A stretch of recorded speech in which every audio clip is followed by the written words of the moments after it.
Ya, kali ini kita akan membahas mengenai gaya magnet. Nah, jadi misalkan ada sekumpulan muatan di sini, misalkan ini ada Q1, Q2, 3, 4, 5, 6, 7, 8 dan seterusnya, ada banyak. Nah, muatan ini dia akan memberikan gaya listrik kepada muatan uji Q besar di sini.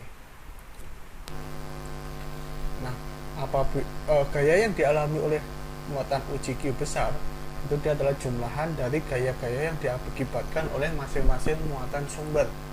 Jadi, misalkan oleh muatan yang merah ini, dia gayanya adalah Q besar per R kuadrat.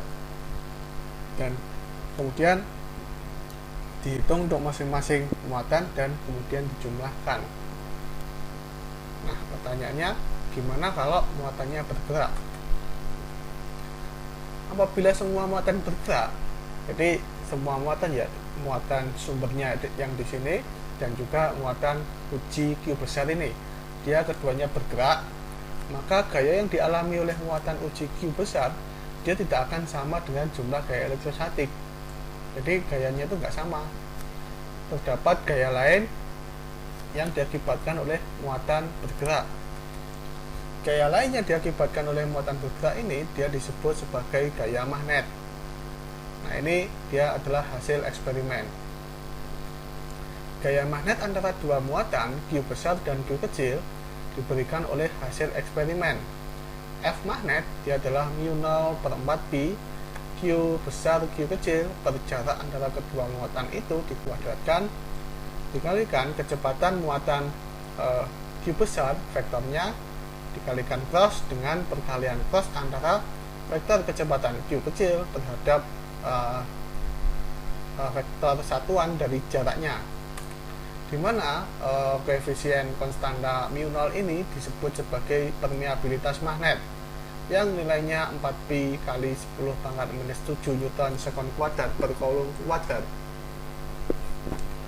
Nah, untuk mengetahui bagaimana arah dari gaya magnet, jadi kita tinjau sistem ini. Misalkan ada muatan Q kecil, dia bergerak ke sana, ke atas, dan muatan Q besar dia bergerak ke sana.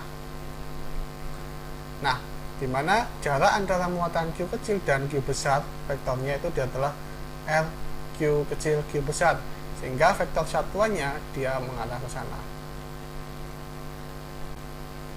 Nah, pertama-tama kita ingin mencari tahu arah dari VQ cross R topi. Kita gunakan aturan tangan kanan, kita akan dapatkan VQ kecil cross R topinya akan mengarah ke dalam. Nah, setelah kita mendapatkan VQ kecil cross R topi, kemudian kita akan menghitung ini perkalian cross antara VQ besar terhadap VQ kecil cross R topi.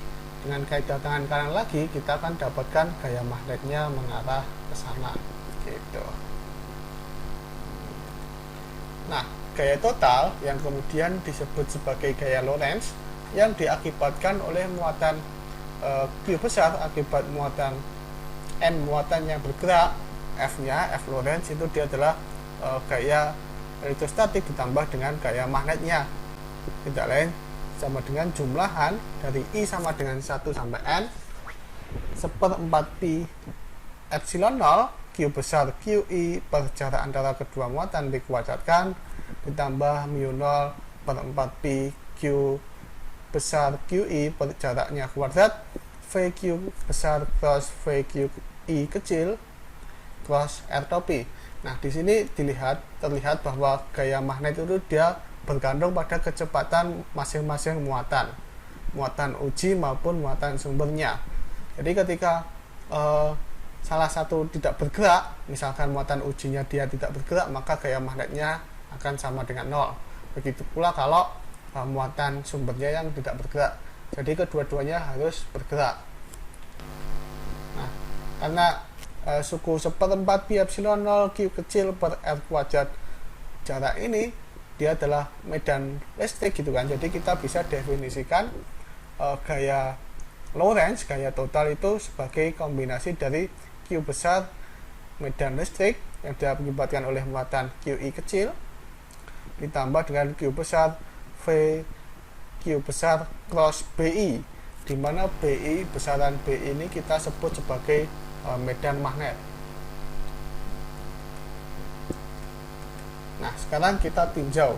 Jadi misalkan pada selang waktu delta T ada muatan dengan rapat muatan lambda di sini. Di sini dia ada kawat. Kawat ini dia dialiri muatan. Muatannya bergerak dan memiliki rapat muatan lambda. Misalkan muatan di dalam kawat ini dia bergerak dengan kecepatan V aksen. Maka dalam waktu delta T ini muatan di sini itu akan menempuh jarak delta L aksen. Muatan total yang lewat pada selang delta L aksen selama delta T itu dia adalah I dikalikan delta T, di mana I itu dia adalah arus listrik, karena kita tahu bahwa I itu dia adalah delta Q per delta T. Jadi arus itu dia adalah kelajuan laju muatan yang bergerak. Dari definisi rapat muatan, muatan total pada kawat sepanjang delta L aksen dia adalah lambda delta L aksen. Nah, dengan menggunakan kedua hubungan ini kita bisa dapatkan I dikalikan delta T itu sama dengan lambda dikalikan delta L aksen. Maka I sama dengan lambda delta L aksen per delta T. Mana kita tahu bahwa delta L aksen itu kan dia adalah panjang kawat yang kecil di sini. Kalau misalkan kita ambil di sini juga nggak apa-apa. Ini misalkan delta T1, ini adalah delta L1. Jadi besarnya panjang kawat ini dia bergantung pada bentuk lintasan kawatnya. Makanya ini kita bisa tuliskan bahwa I itu dia adalah lambda delta L per delta T, karena arus listrik itu jelas dia hanya melewati kawatnya, nggak mungkin arus listrik keluar dari kawat gitu kan. Karena delta L aksen per delta T itu dia adalah kecepatan, karena kita memiliki di sini ya V delta T itu sama dengan delta L aksen, maka arus listriknya tidak lain adalah lambda dikalikan kecepatan muatan di dalam kawat. Nah, kita tinjau gaya magnet yang dialami kawat dengan muatan Q. Jadi misalkan di dalam kawat ini, misalkan di sini dipotong, di sini ada muatan Q besar dengan rapat muatan lambda, dan mana kawat ini dia memiliki rapat muatan lambda diakibatkan oleh medan magnet eksternal B. Misalkan di sini itu ada sumber medan magnet B. Nah, maka gaya magnetnya yaitu Q V cross B, gitu kan. Nah, karena Q itu kan integral lambda dl gitu kan, dia adalah muatan total. Sehingga kita bisa tuliskan gaya magnetnya adalah integral lambda V aksen cross B dl, dimana V aksen ini dia adalah besaran vektor. Jadi kita bisa memisahkan V aksen itu sebagai besarnya saja dikalikan dengan arahnya, karena besaran vektor itu kan dia adalah suatu besar yang memiliki arah. Jadi kita bisa pisahkan besarnya dan arahnya. Nah, kita memiliki lambda V aksen itu kan sama dengan I, sehingga kita bisa tuliskan gaya magnetnya dia adalah integral I V aksen topi cross B dl. Nah, gimana cara kita tahu arah dari kecepatan? Arah dari kecepatan otomatis dia akan melewati lintasan.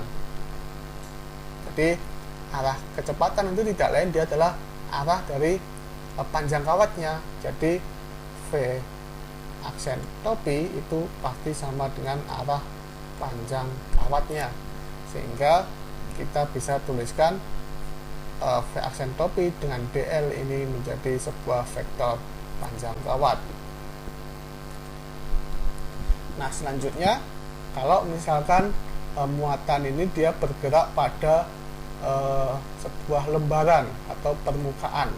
Jadi misalkan muatan mengalir pada sebuah permukaan, maka kita definisikan rapat arus permukaan, yaitu K. K ini dia adalah DI per DS, dia adalah misalkan total di sini dalam lembaran ini, akan ini totalnya panjangnya S, maka totalnya arus yang mengalir segini itu adalah I. Tapi kalau kita ambil potongan DS saja, maka arus yang mengalir itu hanyalah DI per DS. Nah, kita definisikan rapat arus permukaan itu dia adalah berupa besaran vektor. Karena dia besaran vektor, maka dia harus memiliki arah. Arah dari arus tidak lain dia akan mengarah pada permukaannya. Nggak mungkin arusnya itu akan tembus ke atas atau ke bawah, karena dia hanya berupa permukaan. Jadi arah permukaannya, arah arusnya itu tidak lain sama dengan arah dari panjang DL di sini atau L aksen. Nah, di mana muatan total permukaan itu delta Q itu sama dengan lambda sigma dikalikan delta A aksen, di mana sigma itu dia adalah rapat muatan permukaan dan delta A aksen itu dia adalah elemen luasan dari permukaan itu. Nah, ini perumusan ini ada di materi elektrostatika. Nah, sehingga delta A aksen, jadi ini tadi kan luasan, kita potong begini. Ini dia adalah delta A aksen yang memiliki lebar DS aksen dan panjang DL aksen. Maka luasannya dia adalah delta L aksen dikalikan delta S aksen. Nah, dan juga muatan total yang mengalir selama waktu delta T itu dia adalah delta Q sama dengan delta I dikalikan dengan delta T. Sehingga dengan menghubungkan keduanya kita dapatkan sigma delta L aksen delta S aksen sama dengan delta I delta T.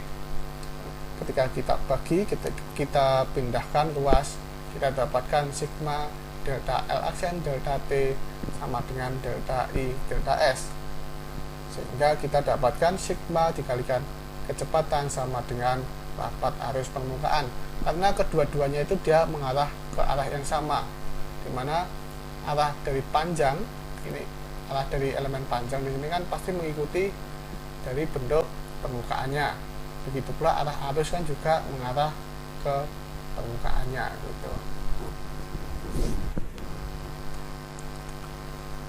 Nah, sekarang gimana kalau arusnya melewati sebuah volume? Apabila aliran muatan mengalir 3 dimensi, maka kita definisikan rapat arus volume J. Rapat arus volume itu biasanya kita sebut sebagai rapat arus saja atau rapat arus yang menembus permukaan. Jadi meskipun ini dia volume, tapi yang ditembus oleh arus itu kan dia berupa permukaan. Seperti tadi permukaan, apa yang ditembus arus itu kan dia adalah sebuah garis gitu kan. Hingga kita definisikan rapat arus. Ini untuk selanjutnya kita sebut sebagai rapat arus saja, karena yang K tadi kita sebut sebagai rapat arus permukaan. J itu sama dengan DI per DA aksen, jadi arus yang melewati permukaan A aksen yang mengarah ke arah panjang dari benda 3 dimensinya, misalkan ini kabel yang diperbesar gitu kan. Nah, di mana muatan total pada permukaan didefinisikan delta Q sama dengan rho dikalikan delta V aksen. Di mana ketika kita melihat delta V aksennya tidak lain adalah delta A aksen dikalikan dengan panjangnya delta L aksen. Dan muatan total yang mengalir selama waktu delta T yaitu delta Q sama dengan delta I dikalikan delta T. Dengan menggunakan kedua hubungan ini kita dapatkan rho delta A aksen delta L aksen sama dengan delta I delta T. Dengan mengalihkan silang kita dapatkan rho delta L aksen per delta T sama dengan I delta A aksen, delta I per delta A aksen. Sehingga kita dapatkan hubungan rho dikalikan kecepatan sama dengan rapat arus. Nah, sekarang kita tinjau, misalkan sebuah arus dia mengalir ke sana, mengalir menembus suatu permukaan, dua buah permukaan yang dilingkupi oleh sebuah lintasan tertutup C. Ini kan lintasan tertutup C yang warna hitam di sini.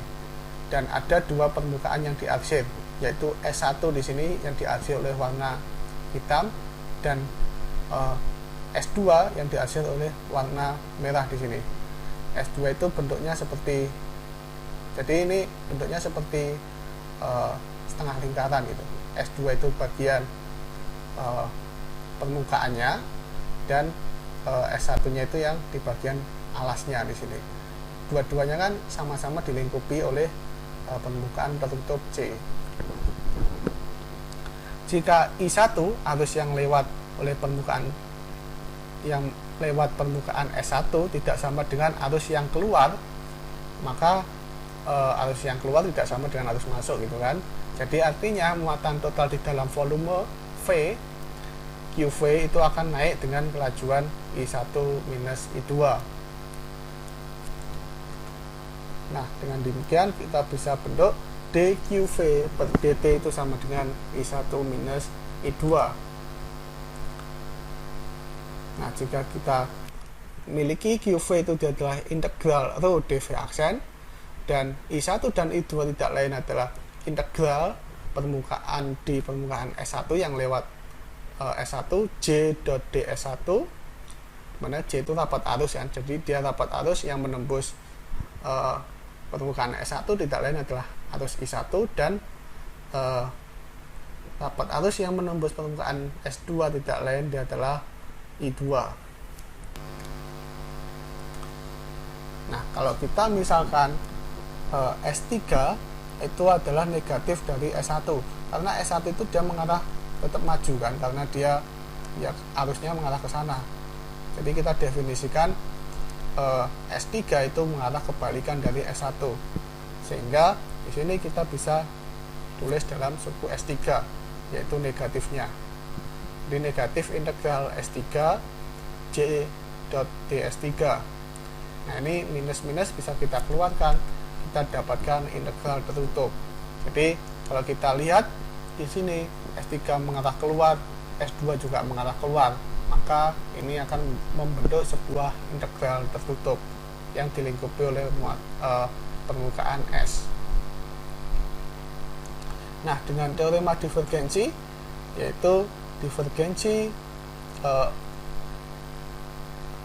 integral tertutup luasan J dot dA aksen itu sama dengan integral volume divergensi dari J dV aksen, sehingga kita bisa dapatkan d rho per dt itu sama dengan minus divergensi dari J. Nah, ini persamaan ini kita sebut sebagai persamaan kontinuitas. Jadi ini kan dV rho dV aksen, ini juga dV aksen. Karena ini ada tanda minus, maka kita bisa dapatkan hubungan d rho dt sama dengan minus divergensi dari J. Nah, persamaan ini disebut sebagai persamaan kontinuitas gitu.